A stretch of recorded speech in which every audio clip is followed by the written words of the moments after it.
Ma belle-fille pensait que j'étais trop vieux pour remarquer son stratagème.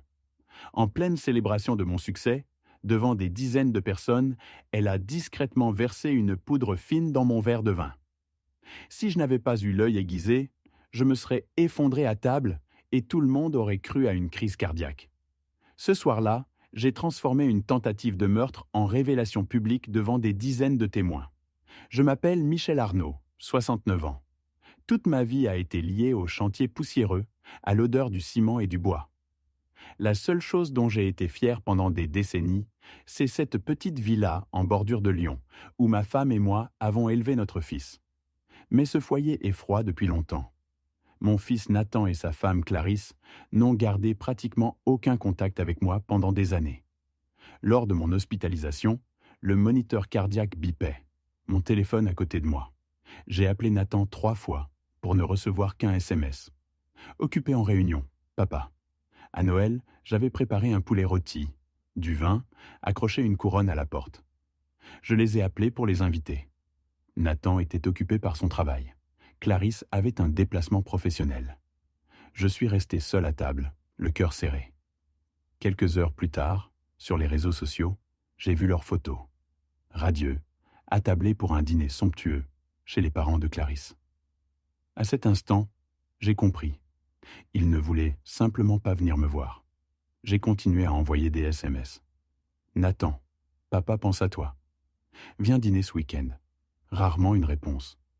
Vous connaissez cette sensation d'appeler dans le vide? Petit à petit, j'ai compris que pour eux, je n'étais qu'une ombre lointaine, un vieux père encombrant.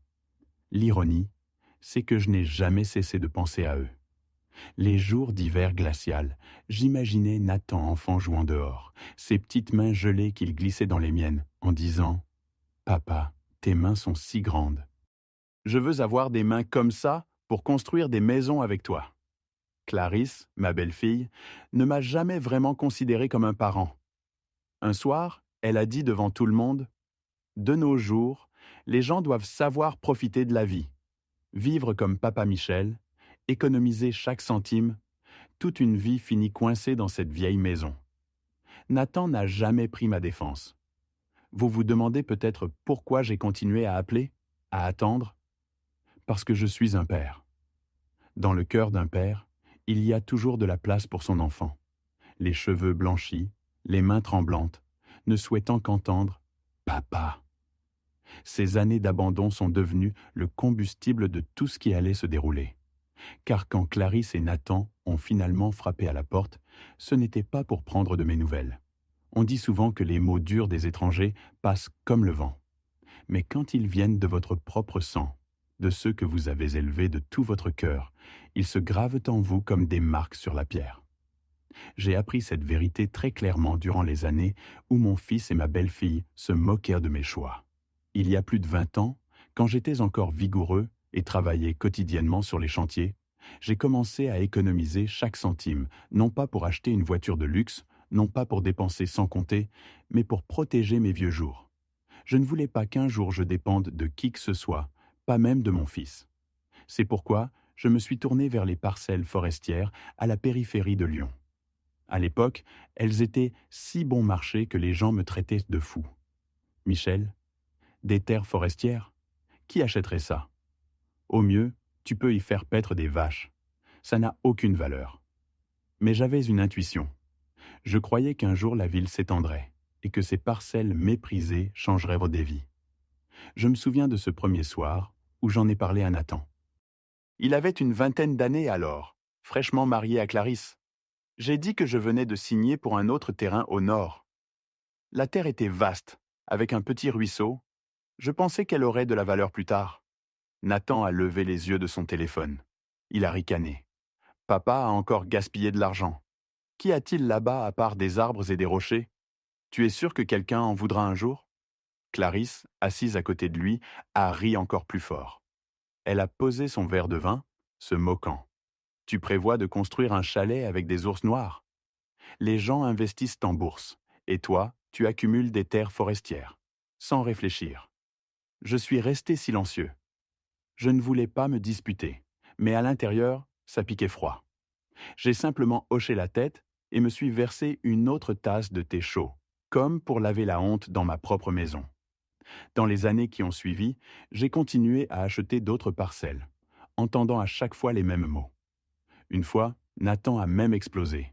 Papa, si tu veux m'aider, donne-moi juste du liquide. J'ai besoin de capital pour lancer mon entreprise. Ces terres sont inutiles. Tu sais comment les gens se moquent de toi? J'ai serré les dents. Dans ma tête résonnait la question: mon fils me traitait-il comme un distributeur automatique? Mais je n'ai pas osé le dire à voix haute, craignant qu'un mur ne s'élève entre père et fils qui ne pourrait jamais être brisé. Clarisse était pire. Elle n'avait aucune retenue, m'insultant ouvertement devant ses amis. Mon beau-père pense qu'il est intelligent, mais il n'achète que des déchets. Qui serait assez stupide pour investir dans des terres forestières? Ses amis éclataient de rire pendant que je restais silencieux, tapotant légèrement mon verre du bout des doigts. Une habitude pour cacher ma honte. Cette nuit-là, je suis rentré chez moi, me suis assis seul sur le porche, et écouté les grillons, et me suis demandé: ai-je vraiment tort? Pourtant, malgré les moqueries, je me suis accroché à ma conviction. Peut-être parce que j'avais l'habitude d'attendre. Une vie dans la construction m'avait appris qu'une fondation solide ne montre pas sa valeur immédiatement. Il faut du temps, il faut de la patience. La terre, c'est pareil. Je m'en occupais discrètement. Les week-ends, j'inspectais chaque parcelle, marquais les limites avec des piquets, installais des clôtures en bois. Souvent, les gens me regardaient et secouaient la tête. Le vieux Michel s'accroche encore à des rêves impossibles. Mais je m'en fichais. Une seule chose me blessait. Mon fils n'est jamais venu avec moi. J'avais espéré que Nathan conduirait avec moi jusqu'à la périphérie, regarderait les montagnes et planifierait l'avenir ensemble. Mais non, pour lui, tout cela n'avait aucun sens. Je me souviens clairement d'un jour, il pleuvait à verse. Je venais de rentrer du chantier, les vêtements trempés. Nathan est passé avec Clarisse. Pendant que je séchais mes cheveux gris, je leur ai dit: « Je viens de signer pour un autre terrain. Celui-ci est près d'un lac avec un beau paysage. Je pense qu'on pourrait y construire un petit centre de villégiature. » Clarisse a ricané, s'est tournée vers Nathan. « Tu vois, l'argent qui aurait dû suffire pour qu'on ouvre une boutique, il l'a gaspillé sur un autre bout de terrain inutile. » Nathan n'a rien dit, a seulement baissé la tête, mais j'ai vu ses yeux remplis d'agacement et de mépris. Cette nuit-là, je suis resté éveillé pendant des heures. Je me suis souvenu quand il dessinait une maison avec une grande porte pour moi. Il avait dit qu'il construirait une maison pour que je puisse me reposer. Et maintenant, c'était lui qui traitait les briques que je posais pour l'avenir comme des déchets. Ces années-là, je me suis vraiment senti abandonné dans ma propre famille. J'ai supporté la froideur des appels sans réponse et le mépris pour mes choix. Mais je suis resté silencieux, patient. J'ai continué à investir, à croire. Au fond de moi, je savais qu'un jour, la vérité répondrait pour moi. Et ce jour est finalement arrivé. Mais quand il est arrivé, j'ai réalisé que tout le monde n'est pas prêt à accepter la vérité. Certains essaieront tout pour la tuer. Il y a eu des jours où je restais assis, seul sur le porche, regardant la forêt et me demandant quand ma patience serait récompensée. La réponse est venue plus tôt que prévu. Lyon a commencé à s'étendre. Les gens parlaient de centres de villégiature, de logements de luxe, de parcs industriels. Des cartes d'aménagement sont apparues dans les journaux. Et précisément, les parcelles forestières autrefois ridiculisées étaient maintenant très recherchées. Des sociétés immobilières sont venues frapper à ma porte. Certains jours, j'accueillais 3 ou 4 groupes, tous prêts à payer des prix élevés. J'ai signé discrètement des contrats. Parcelle après parcelle vendue, et en 2 ans, mon compte affichait plus de 28 millions d'euros.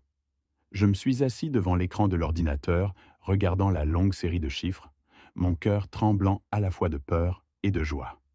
Après des années de moquerie, de mépris, tout prouvait maintenant que je n'étais pas fou. Je me souviens du matin où la banque a appelé pour confirmer le virement. Je venais de poser ma tasse de café, la lumière du soleil filtrant par la fenêtre, attrapant les particules de poussière dans l'air. Un moment tranquille, mais pour moi, le plus triomphant de ma vie. Je n'ai pas applaudi. Je ne me suis pas vanté. Je suis simplement resté assis en silence, pensant au chemin que j'avais parcouru. d'un vieux travailleur économisant chaque centime, moqué par son fils, méprisé par sa belle-fille. À cet instant, j'avais gagné. Les voisins ont entendu la nouvelle. Ils m'ont tapé sur l'épaule, ont loué ma patience, loué ma vision. J'ai souri, mais à l'intérieur, je me sentais vide. Parce que toutes ces années, j'avais appris à vivre comme si je n'avais pas de fils. J'étais habitué à une cuisine avec un seul couvert, habitué à une table à manger avec des chaises vides, habitué aux fêtes passées dans le silence. J'avais presque cessé de penser à Nathan, cessé d'attendre un appel, cessé d'espérer un mot gentil. Et donc, quand le téléphone a sonné un jour affichant le nom de mon fils, mon cœur a vraiment tremblé. Moitié joie, moitié peur et confusion. J'ai décroché et la voix de Nathan, chaleureuse d'une manière que je n'avais pas entendue depuis des années, a dit « Papa, ça fait si longtemps que je ne t'ai pas rendu visite. J'ai entendu parler de ton succès avec la vente des terres. Je suis tellement heureux pour toi. » J'ai hoché la tête, même s'il ne pouvait pas me voir. « Merci, mon fils. Je vais bien. » Clarisse a enchaîné, douce comme du miel. « Nous sommes vraiment fiers de toi. Tout le monde n'a pas une vision comme la tienne. Des mots qui m'auraient autrefois rendu heureux me transperçaient maintenant comme des épines. » Puis Nathan a baissé la voix, chaque mot soigneusement mesuré. « Papa, je suis en fait en difficulté. Mon entreprise a échoué et les dettes se sont accumulées. Je ne voulais pas te le dire, mais beaucoup de nuits je ne pouvais pas dormir, pensant à mon enfance. Je me souvenais quand tu me portais sur tes épaules à la foire. Je me souvenais du hamburger chaud que tu achetais les jours froids. Tu as toujours dit que tu serais là pour moi. Maintenant, j'espère juste que tu peux m'aider une dernière fois. 5 millions d'euros. Pour toi maintenant, ce n'est rien. Mais pour moi, c'est ma vie. » Clarisse a rapidement ajouté, le miel coulant. « C'est vrai, papa. 5 millions nous donneront une chance de recommencer, payer les dettes, reconstruire notre avenir. Tu ne veux pas que ton fils souffre éternellement, n'est-ce pas ?» Je suis resté assis là, entendant chaque mot, le cœur douloureux. Si Nathan m'aimait vraiment, s'il se souvenait encore de cette vieille étreinte, s'il gardait une trace de sang, cet argent, ou même plus, je le donnerais sans hésitation. Mais je savais que s'il m'aimait, il ne m'aurait pas abandonné toutes ces années. Tout ce qu'il disait n'était qu'une performance. Il avait besoin d'argent, pas d'un père. J'ai soupiré. Cet argent est le fruit de ma sueur. Si tu as besoin d'aide, je trouverai un moyen raisonnable. Mais pas comme tu le dis. Nathan a supplié. « Papa, je suis désespéré. 5 millions, c'est mon avenir. Pense à moi comme avant. » Mon cœur s'est glacé. Je ne parlais plus au garçon qui dessinait une maison pour moi, mais à un homme qui voyait son père comme un portefeuille ambulant. J'ai raccroché, les mains tremblantes. Une semaine plus tard, Nathan et Clarisse sont apparus à ma porte. Nathan en costume froissé, visage émacié. Clarisse en robe noire élégante, un sourire calculateur aux lèvres. Ils ont posé une bouteille de vin sur la table. « Papa, je ne suis pas digne de ta confiance, mais je suis dans une impasse, » a bégayé Nathan. « La dette me colle à la peau. Nous n'avons pas d'autre moyen. » Clarisse a enchaîné. « Papa Michel, 5 millions pour toi ne sont pas un grand sacrifice, mais pour nous c'est une bouée de sauvetage. » J'ai versé le thé calmement. Chaque mot ne me rappelait que les années d'abandon. J'ai regardé Nathan droit dans les yeux. « Te souviens-tu de la dernière fois où tu es venu me voir de ton propre chef ?» Il a hésité. Clarisse a serré sa main. « Papa, j'avais tort. Mais si tu m'aides, nous serons comme avant. Je viendrai chaque semaine. Nous serons à nouveau une famille. » J'ai reposé ma tasse. Une famille ne peut pas s'acheter avec 5 millions d'euros. Clarisse s'est penchée. « Si tu n'aides pas, Nathan pourrait tout perdre. Tu ne supporterais pas de voir ton fils tomber dans l'abîme ?» Je savais clairement, il n'était pas revenu pour les liens familiaux, mais pour l'argent. Par la fenêtre, la lumière s'est estompée. Je me suis redressé et j'ai secoué la tête. Si je m'adoucissais, je serais à jamais un portefeuille ambulant à leurs yeux. Après cette rencontre, j'ai compris que le gouffre entre nous ne pouvait être comblé. Mais je me suis dit, je ne laisserai pas cette douleur dévorer le reste de ma vie. Maintenant que le succès était arrivé, je méritais de célébrer. J'ai décidé d'organiser une grande fête pour marquer la fermeture d'un chapitre. Je voulais mes vrais amis à mes côtés. J'ai appelé Suzanne, l'organisatrice d'événements. Je veux que tout soit parfait. Un espace chaleureux, élégant, mais pas ostentatoire. J'ai établi la liste des invités. Jacques et Marthe Dupont, François Moreau, Dr Sarah Leblanc, Les Fontaines. Chaque nom réchauffait mon cœur. C'étaient ceux qui m'appréciaient pour l'amitié, pas pour l'argent. J'ai décidé de ne pas inviter Nathan et Clarisse. S'ils voulaient venir, ils trouveraient un moyen. J'ai choisi des vins chez Vincent, du Moët & Chandon et des Bordeaux. Des fleurs chez le fleuriste, roses blanches, lisses, orchidées que ma femme aimait. Le matin avant la fête, je me suis réveillé tôt. La lumière dorée couvrait le jardin. J'ai étalé la liste. Plus de 40 personnes confirmées. J'ai imaginé le soir, lanterne, jazz, amis levant leurs verres. Cette fête sera le plus beau moment de ma vie. Le matin de la fête, je me suis réveillé d'humeur lumineuse. J'ai mis mon costume bleu marine, lissé mes cheveux argentés. Aujourd'hui, je n'étais plus le vieil homme solitaire, mais l'hôte d'une grande fête. À midi, le personnel de restauration est arrivé. Ils ont suspendu des lanternes, posé des nappes blanches, placé des vases de fleurs. Du jazz doux se mêlait au chant des oiseaux. Quand le soleil s'est couché, ma villa s'est transformée en espace scintillant. À 19h, la première voiture s'est arrêtée. Jacques et Marthe Dupont sont sortis, souriants. « Michel, tu l'as fait ?» Marthe m'a tendu des biscuits faits maison. Les invités sont arrivés un par un. François Moreau, le docteur Leblanc, Les Fontaines. La maison bourdonnait de rires et de bavardages. Puis des phares ont balayé la cour. Une berline noire s'est arrêtée. Nathan est sorti en costume gris clair, forçant un sourire. Clarisse a suivi en robe noire ajustée. Derrière eux, un couple âgé en tenue élégante. « Papa, nous ne pouvions pas manquer ce jour. Voici les parents de Clarisse, les Blanchard. » Albert Blanchard a offert sa main. « C'est un honneur d'être ici. » Lorraine a souri. « Nous admirons votre courage. » J'ai hoché la tête, cachant mon tumulte intérieur, et les ai fait entrer. Nathan et Clarisse se sont rapidement intégrés. Nathan racontait des histoires. Mon père m'a appris que la persévérance vaut plus que l'or. Les invités hochèrent la tête, admiratifs. Clarisse louait tout. Je suis chanceuse d'être une belle-fille dans une famille avec de telles traditions. Papa Michel, votre patience nous inspire. Les invités chuchotaient « Quelle belle fille attentionnée !» Je souriais, mais le sourire n'atteignait jamais mon cœur. Les Blanchard bavardaient sincèrement avec mes amis. C'étaient des gens décents, ignorant que leur fille m'avait si souvent méprisé. De loin, Nathan a levé un toast. Que tout le monde lève son verre pour l'homme qui a transformé la roche en or. Je suis fier de l'appeler père. Applaudissements. Clarisse a touché son verre au mien, à la famille, à un nouveau départ. Les gens applaudissaient, émus, croyant à la réconciliation. J'ai pris une gorgée, gardant mon sourire, mais me refroidissant à l'intérieur. Je savais que ces mots doux n'étaient pas pour moi, mais pour les oreilles autour de nous, pour peindre une image de réunion parfaite. Moi seul savais que sous cette couche de miel se cachaient les années d'abandon. Cette couche fondrait bientôt, et ce qui resterait serait amer. La fête battait son plein. Jazz doux, rire et tintement de verre résonnaient dans le jardin. Jacques a levé son verre. « Michel, tu es la preuve que la patience est récompensée. » Nathan se tenait à côté de moi, rayonnant. Clarisse glissait partout, souriante. Aux yeux de tous, elle était la belle fille parfaite, mais j'ai remarqué qu'elle gardait un œil sur le bar. Soudain, elle s'est dirigée vers la table où mon verre était posé. Je l'ai vue soulever une serviette, se pencher rapidement.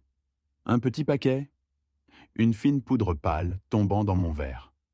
Elle a remué doucement avec une cuillère, puis s'est retournée, radieuse. « Papa, tout le monde est là. Lève ton verre et dis quelques mots. » Je me suis approché, la main tremblant légèrement. Le verre semblait inhabituellement froid. Clarisse me surveillait, ses yeux verrouillés sur mes mouvements. Une seule gorgée et tout serait fini. J'ai gardé mon sourire, puis j'ai feint un changement de main, posant le verre empoisonné et en prenant un autre. Un mouvement rapide comme un souffle. Personne ne l'a remarqué. J'ai levé le verre propre. Tout le monde a levé le sien. La joie a enflé. Puis Albert Blanchard, le père de Clarisse, a pris le verre que je venais de poser. Laissez-moi être le premier à porter un toast à Michel. Je me suis glacé. Mon cœur martelait. Je me suis rapidement approché. Albert, je gardais ce verre pour la finale. Laissez-moi vous en prendre un autre. La foule a ri. Albert a reposé le verre et en a pris un autre. J'ai souri sereinement. Clarisse me regardait, certaine que je venais de boire le poison. J'ai siroté légèrement mon verre, laissant une trace sur mes lèvres. Clarisse rayonnait, croyant que je m'effondrerais bientôt. Mais en moi s'éveillait la force d'un homme qui n'était plus une proie. J'avais besoin que Clarisse soit certaine de son succès. Puis, quand sa pièce atteindrait son apogée, je la terminerais avec la vérité. Quand le rire s'est adouci, j'ai tapé ma cuillère contre le verre. Tous les regards se sont tournés vers moi. Mes amis, ce soir, nous portons un toast à la joie. Mais je dois dire une vérité. Tout le monde ici n'est pas venu célébrer. L'air s'est tendu. Clarisse a figé, ses yeux tremblants. Ce verre contient du poison. J'ai vu Clarisse verser de la poudre dedans. Si je n'avais pas agi, Albert l'aurait bu. Le jardin a explosé en halètements. Clarisse est devenue pâle, puis a éclaté en larmes. Non, vous vous trompez. Je me suis avancé. Laissez-moi garder ce verre comme preuve. Soudain, Clarisse s'est élancée. Le verre s'est brisé, le vin se répandant sur la pierre. Oh, quelle maladresse! Elle sanglotait. Pourquoi mon beau-père me déteste-t-il autant? Nathan a sauté devant elle. Papa, tu es allé trop loin. Peut-être que tu as trop bu. Les invités murmuraient. Il est vieux. Peut-être qu'il s'est trompé. Le soupçon se propageait comme des étincelles. Je suis resté silencieux. Puis j'ai levé la tête, ma voix tranchante. Très bien. S'il y a un doute, laissez la vérité parler. Je me suis tourné vers le personnel. Connectez l'écran au flux de caméra. Je vous ai demandé d'enregistrer cette fête. Maintenant, cela montrera la vérité. Le grand écran s'est allumé, et c'était là. Clarisse sortant un petit paquet, le versant au-dessus de mon verre, remuant soigneusement, puis souriant. Chaque détail clair, indéniable. Des cris horrifiés se sont répandus. Nathan est devenu rigide. Albert a reculé. Lorraine a agrippé sa poitrine. Clarisse, le visage blanc comme de la craie, son masque brisé. La preuve est juste ici, et tous l'ont vu. Le silence. Le vent nocturne soupirait à travers les arbres. Clarisse est restée figée, dépouillée de son masque. Nathan s'est tourné vers elle. Clarisse, pourquoi? Elle a bégayé puis a crié « C'était pour l'argent. Il a tout et nous n'avons rien. Tu penses que je veux vivre dans la dette ?» Sa confession a déchiré le silence. Albert est devenu rouge. Lorraine sanglotait. « Mon enfant, comment as-tu pu ?» Nathan s'est effondré dans une chaise, les mains sur la tête. Je me suis avancé. Si vous considérez la vie humaine comme ne valant pas plus que quelques chèques, vous avez mis fin vous-même à votre place dans cette famille. Clarisse a attrapé son sac et s'est enfuie, les talons claquants. Nathan a trébuché après elle, silencieux, s'évanouissant dans la nuit. Albert et Lorraine se tenaient, stupéfaits. Enfin, Albert s'est avancé. « Michel, je n'ai que des excuses. Ma fille est allée trop loin. Mais vous m'avez sauvé. » Lorraine a posé sa main sur la mienne. « Vous n'avez pas perdu une famille. Vous nous avez gagnés. » Ma poitrine enflait d'amertume et de chaleur. Les amis sont venus un par un, posant des mains sur mon épaule. Ils avaient vu la vérité révélée. La justice exposée devant tous. Cette nuit-là, les invités partis, je me suis tenu seul dans le jardin, regardant les éclats de verre scintillants. J'avais perdu une partie de ma famille, mais découvert qui comptait vraiment, ceux qui ne m'avaient pas abandonné. Albert et Lorraine sont restés plus longtemps, m'aidant à débarrasser, puis sont partis avec une étreinte serrée comme un vœu. Quand la porte s'est fermée, je me suis versé un nouveau verre de vin et j'ai siroté lentement. Cette fois, le vin était vraiment doux, car il ne portait plus le goût de la trahison, seulement la saveur de la liberté. Ce que j'avais n'appartiendrait jamais aux avides, mais seulement à ceux qui en sont dignes. La justice ne vient pas toujours des tribunaux. Parfois, elle arrive au moment où la vérité est exposée devant chaque œil. Merci d'avoir écouté mon histoire. Si elle t'a touché, laisse un like, écris en commentaire ce qui t'a le plus parlé et abonne-toi à la chaîne. Beaucoup d'autres histoires arrivent. Ce n'est pas la fin de la mienne. C'est seulement le début de quelque chose de meilleur.